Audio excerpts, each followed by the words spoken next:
Hi, this is Mark Silverman. A warm welcome back to those of you who made it, and a friendly word of warning, something you won't find in any guidebook. The next time you check into a deserted hotel on the dark side of Hollywood, make sure you are tuned in to the Disney Parks Podcast. Welcome to the Disney Parks Podcast with your hosts, Tony Casanova from DisneyByTheNumbers.com and Parkhopper John from WDWParkhoppers.com. Keep your hands, arms, feet, and legs inside the podcast at all times. And get ready for the Disney Parks Podcast.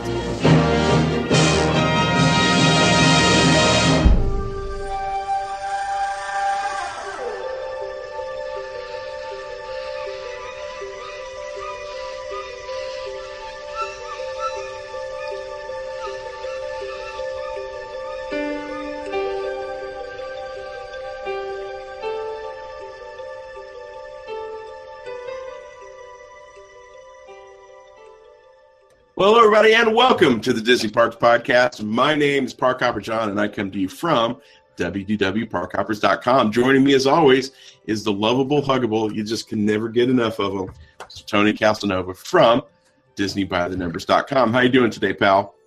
I'm feeling hungry. Oh, this is our infotainment show. This is our bonus show for the week. We're going to be talking about some amazing things that are going on at Walt Disney World. Make sure that you check out the show notes because I'm sure we're going to have plenty of links. We're going to be talking about the new Soarin attraction that opened up at Walt Disney World. We're going to talk about the new DVC Lounge that opened up at Walt Disney World. And Tony's going to give us his report back from the Epcot International Food and Wine Festival preview that he just got back from attending this weekend. It's going to be a great show, and you are not going to want to go anywhere. And now, the Disney Parks Podcast Infotainment segment.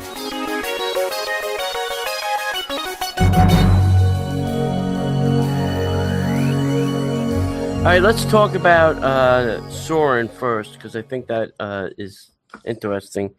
If you were a fan of Soarin, you will be a bigger fan of Soarin. This attraction, I was in the new theater. And I still say this is my recommendation. A, you want to sit in the middle. And B, you want to sit in the front. This way you have nothing hanging in front of you. That's just me. I think they did a great job on this film. There are some parts that are a little CGI-ish, I think. And it does kind of move a little bit faster than the previous version. Once they get to a thing, you're only there for a second, boom. It kind of fades to the next thing or, something happens to move you on to the next attraction. But I think it was great. They did the things like the Great Wall of China, Sydney Harbor, the Eiffel Tower, Disneyland, Disney World. There's even smells in it again.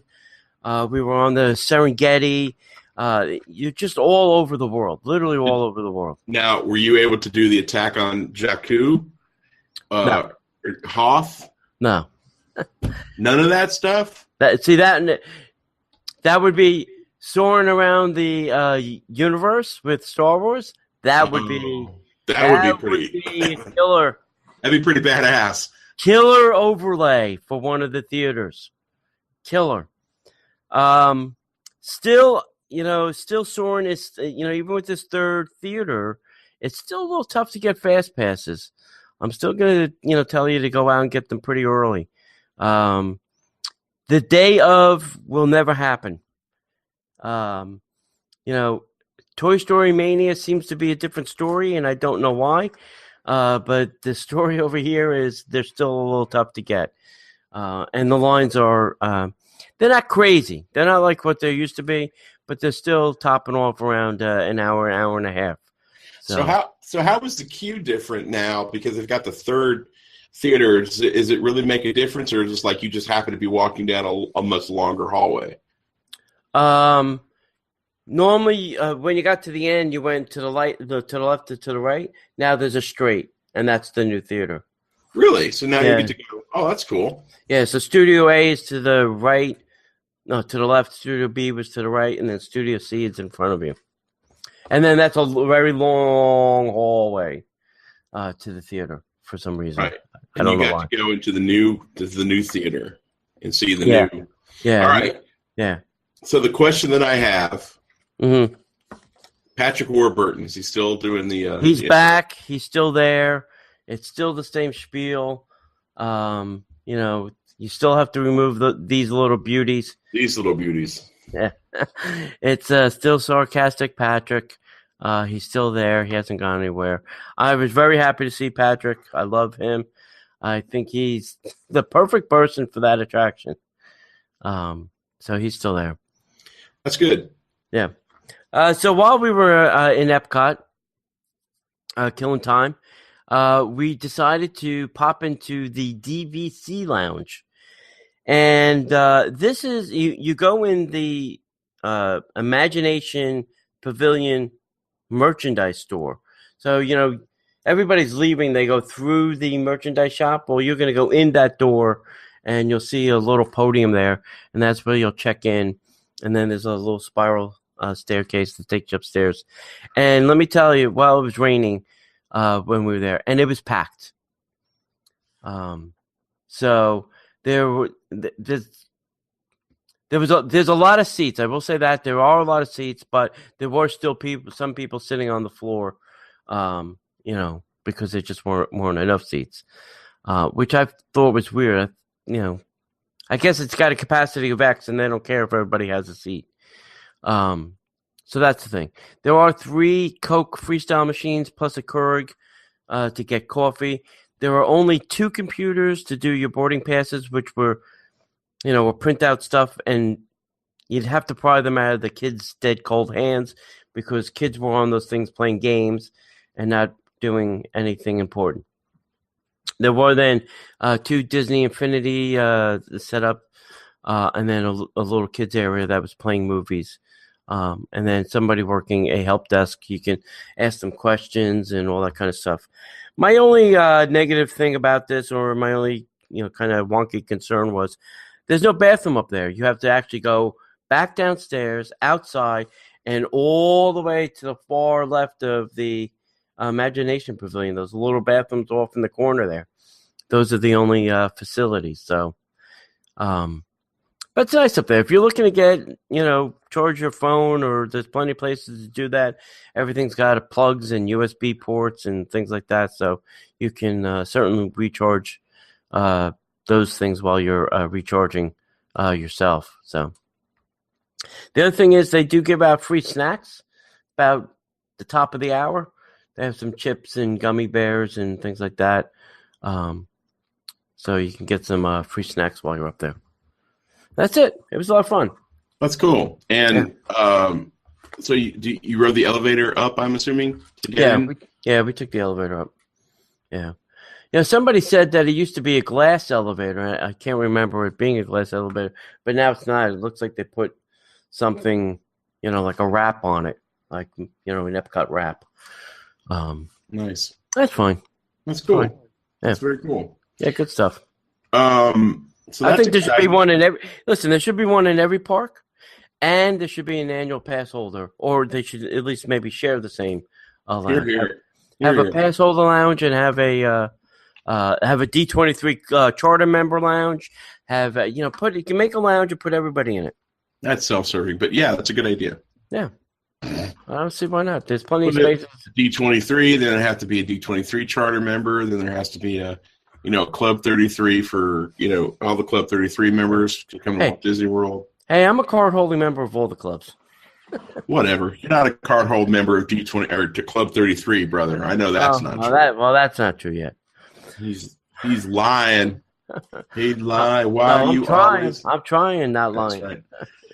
So that's all fascinating. But what I really want to dig into, buddy, is I did not go, but Kristen Hetzelgo from Dining at Disney did attend with you to go to the International Food and International Food and Wine Festival tasting.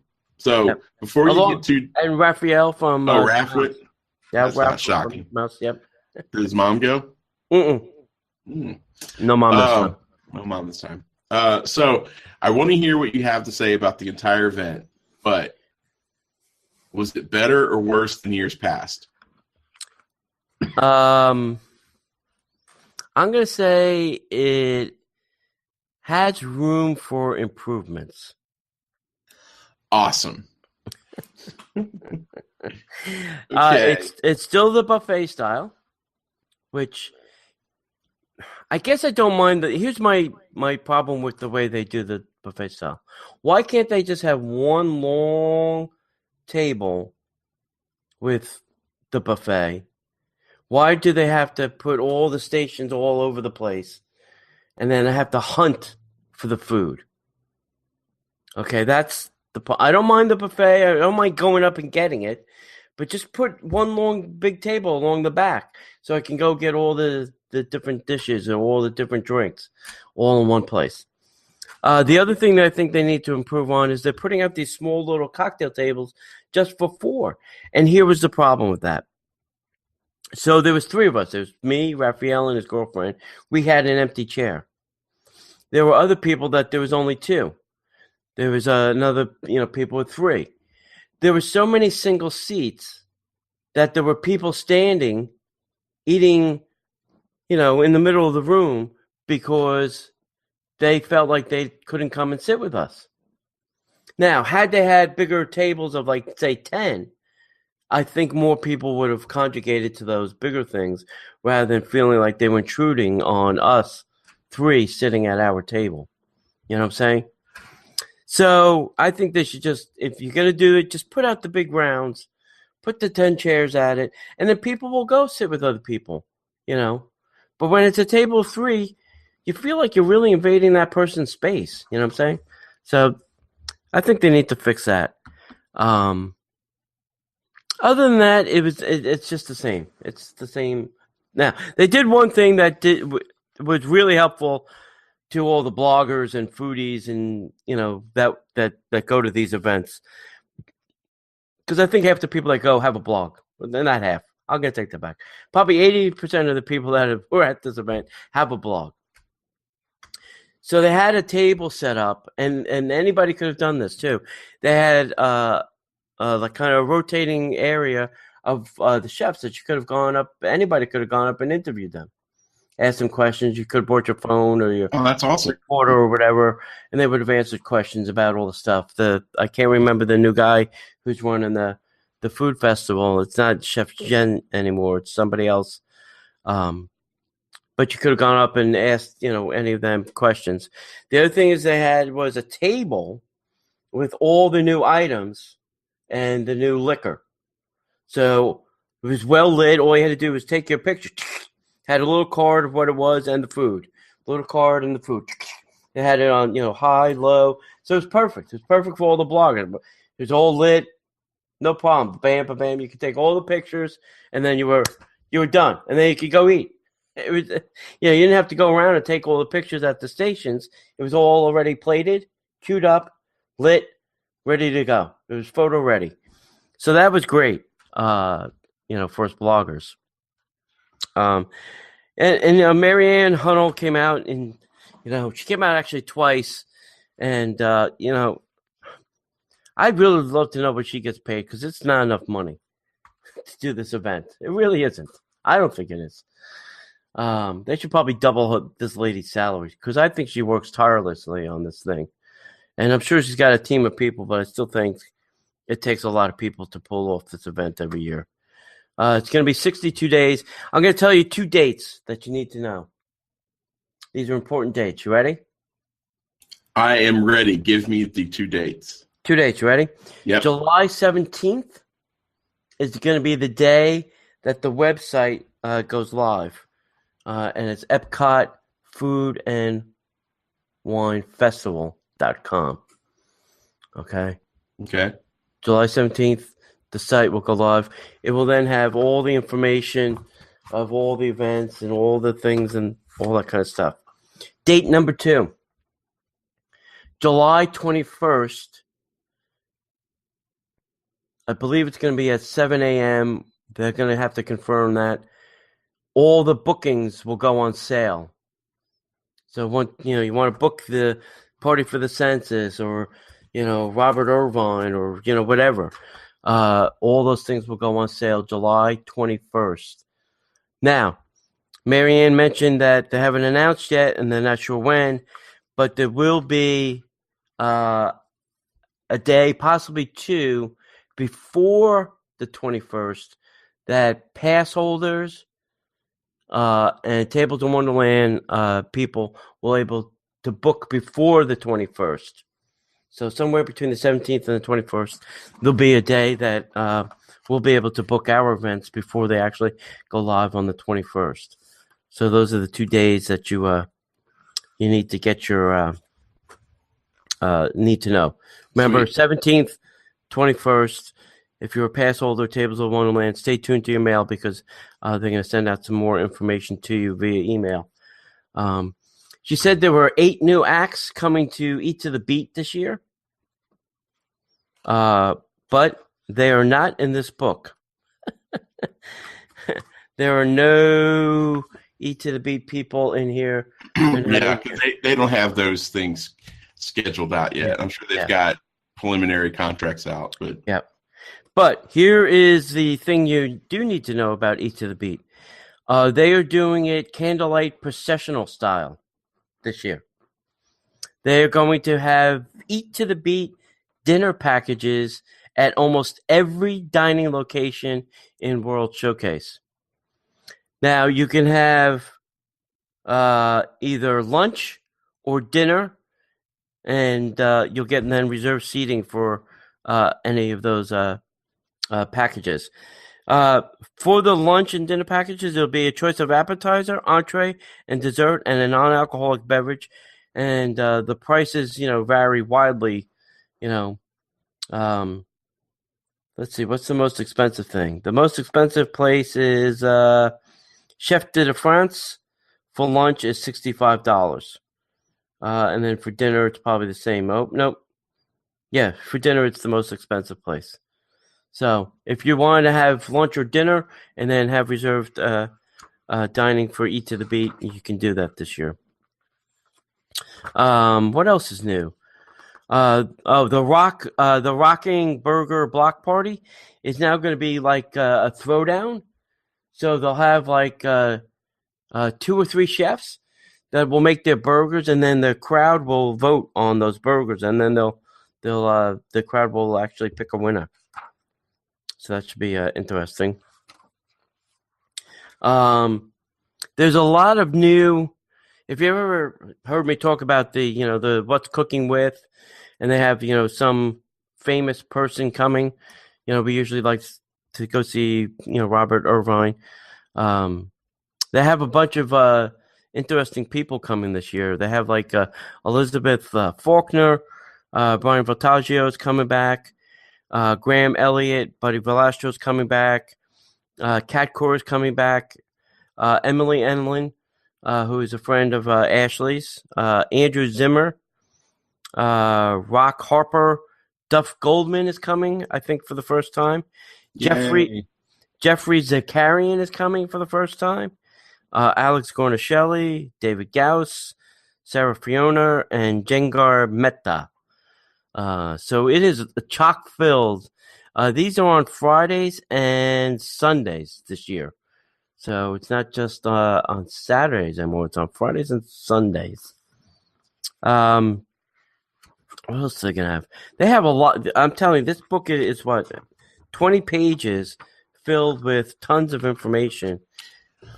I like what they've done this year with again, premium dining, but the premium dining experiences that they're offering, they're actually taking them outside of Epcot and taking them to different places, different resorts. Yes.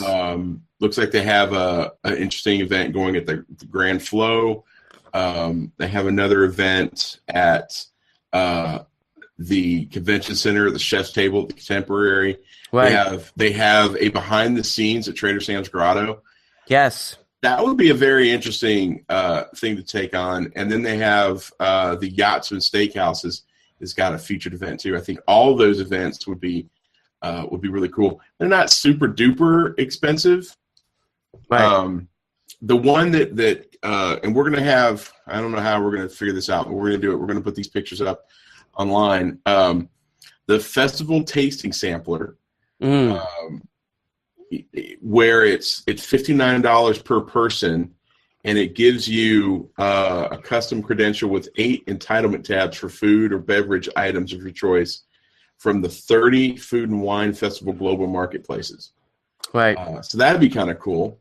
Plus, you get a special pin, and you can buy those at locations all around Epcot. That's kind of neat. You prepay for food. That's kind of neat. Yeah.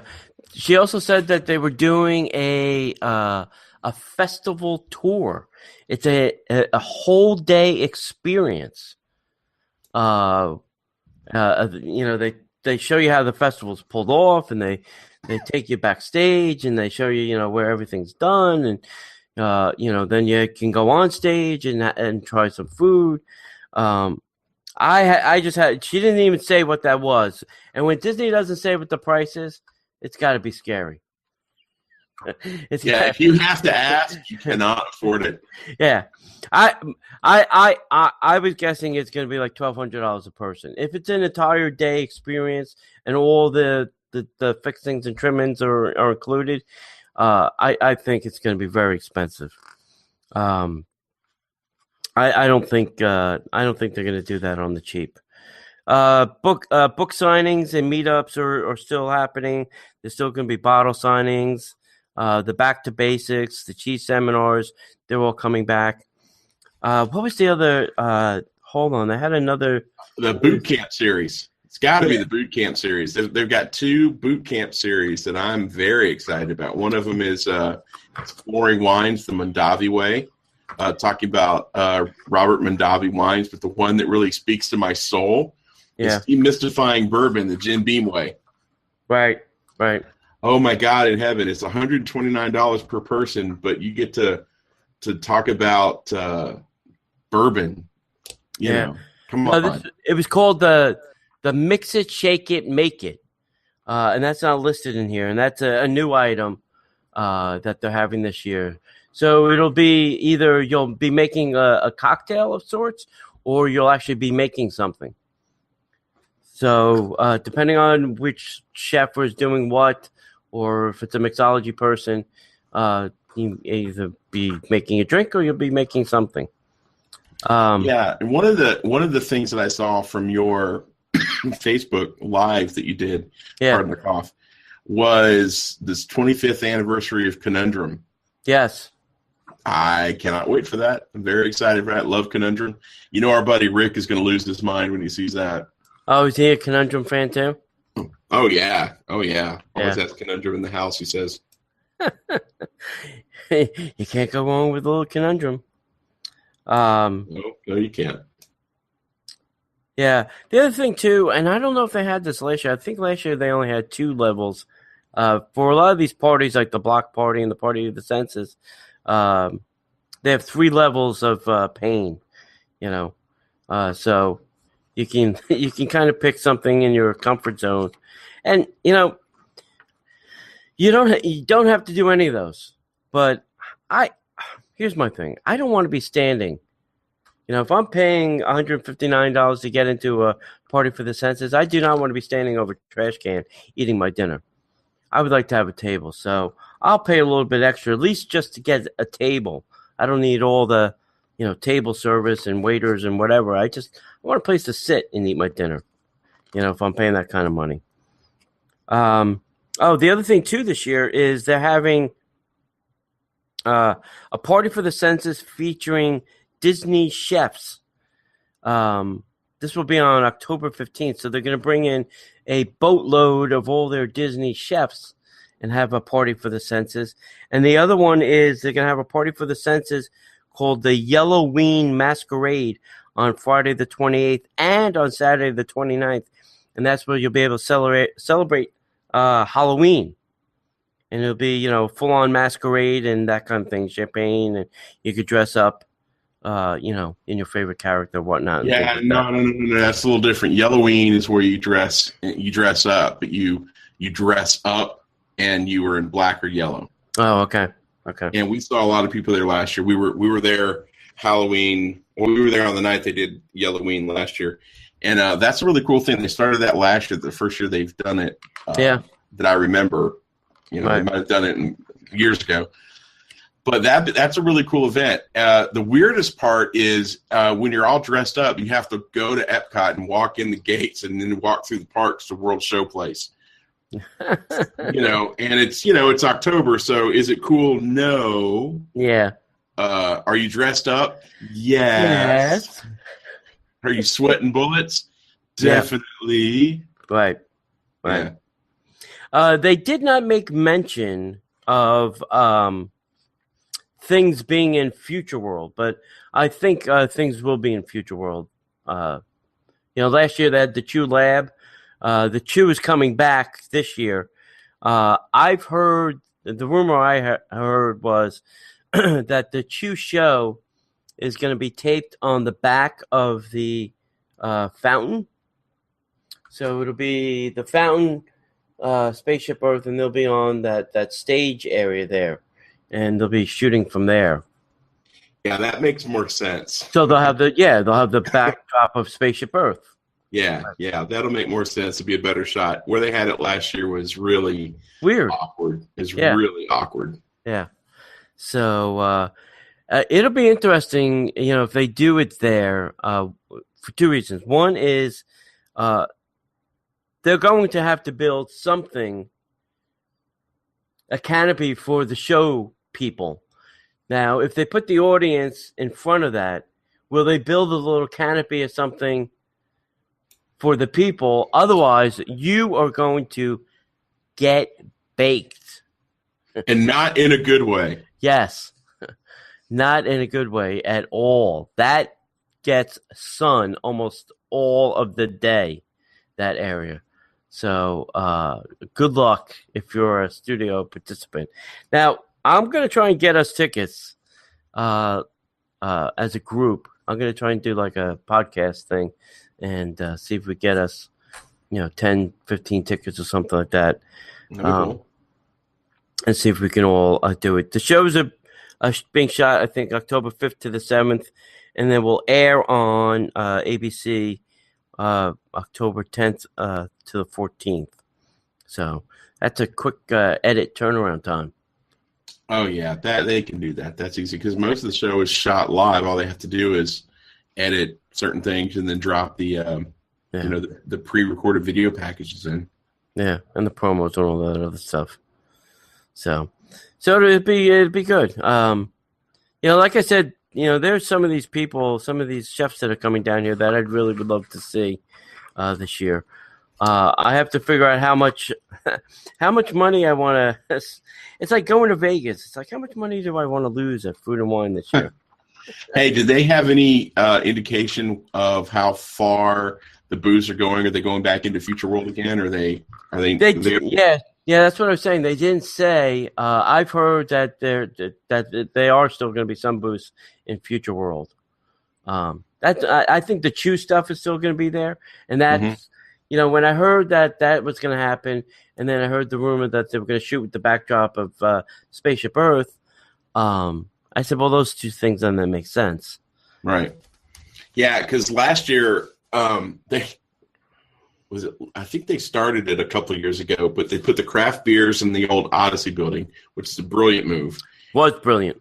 The Chew Lab and Sustainable Chew were right outside where like the Club Cool. Yeah, Club Cool. Right outside Club Cool, right where for the Flower Garden Festival where the butterflies thing. And then they had that whole area with the wine studio and then the wine and cheese thing right along where that little park thing is that butts up right against the water feature where Figment, Journey to Imagination, and all that stuff is on this side of the water. And I thought that was a brilliant area. It was cool. They had some seating. They had some standing areas. It was covered. So that would be cool. That would be cool to bring that back. So they've got 30 marketplaces. So I think that they should definitely go back into Future World. It felt like there was less, there's always going to be that grouping of craziness that is World Showcase with all the outdoor kitchens or whatever they're calling them. Right. But expanding it into Future World felt like there's a little bit more breathing space last year. Right. Yeah. Yeah, I really think they should move more stuff that way too, because it does get chaotic around World Showcase, you know.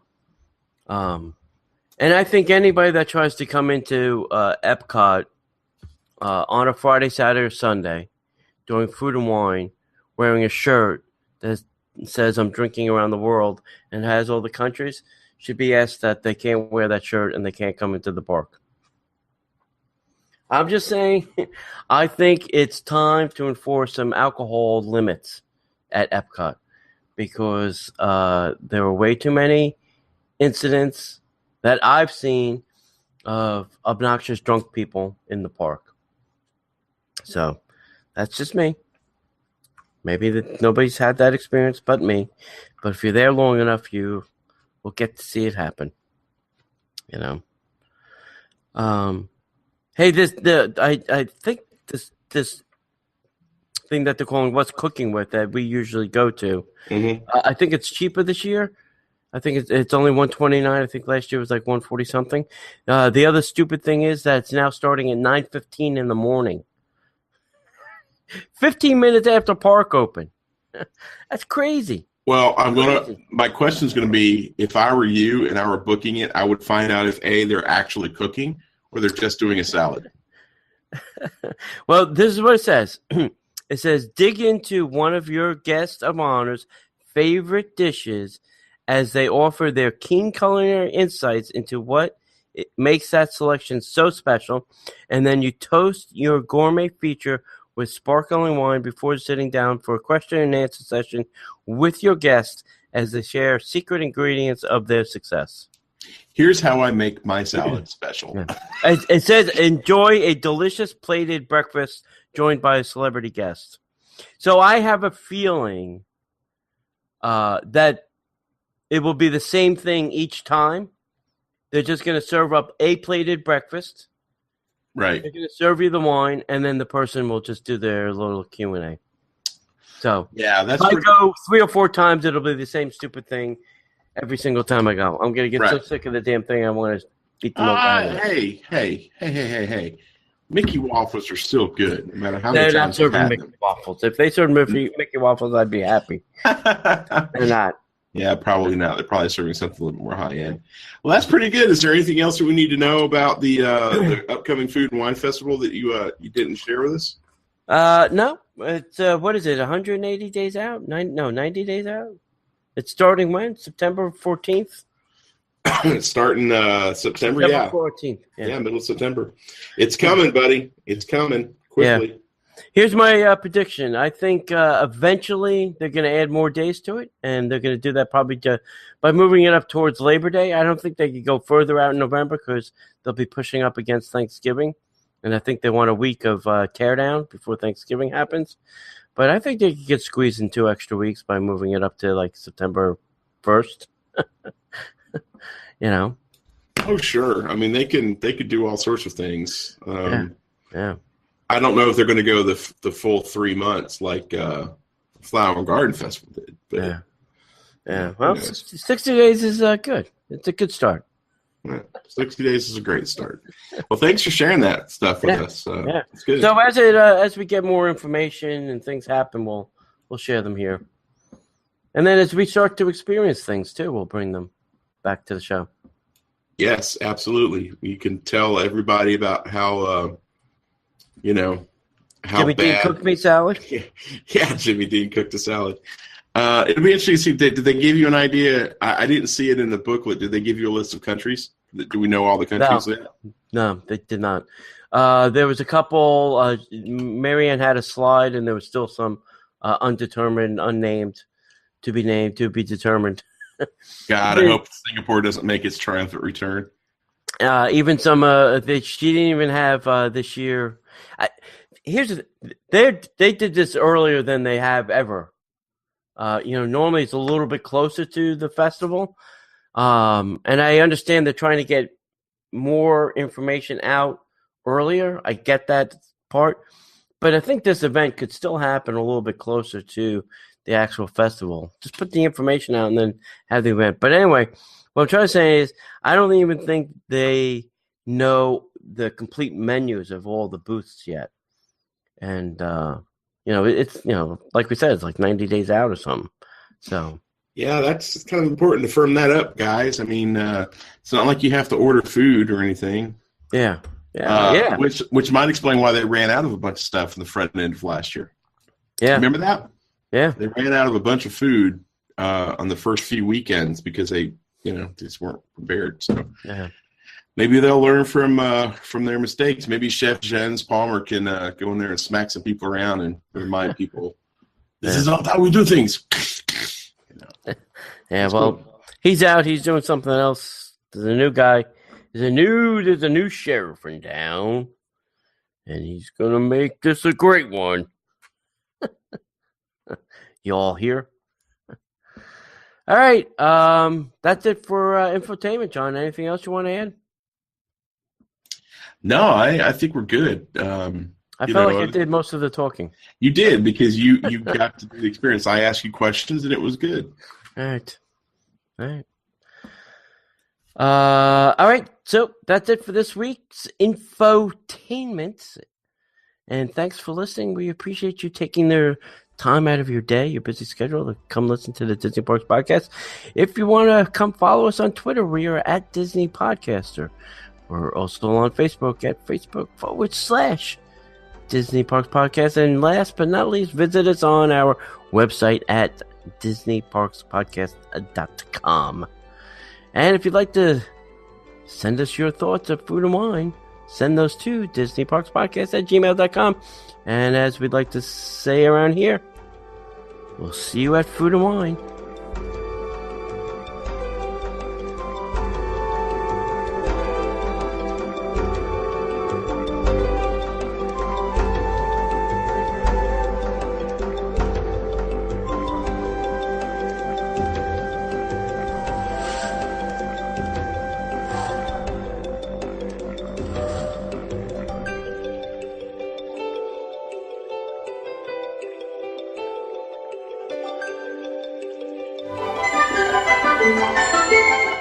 The Disney Parks Podcast is not affiliated with the Walt Disney Company. All Disney parks, attractions, lands, shows, event names, etc. are registered trademarks of the Walt Disney Company. Like a bolt out of the blue, fate steps in and sees you through. One you wish upon a star, your dream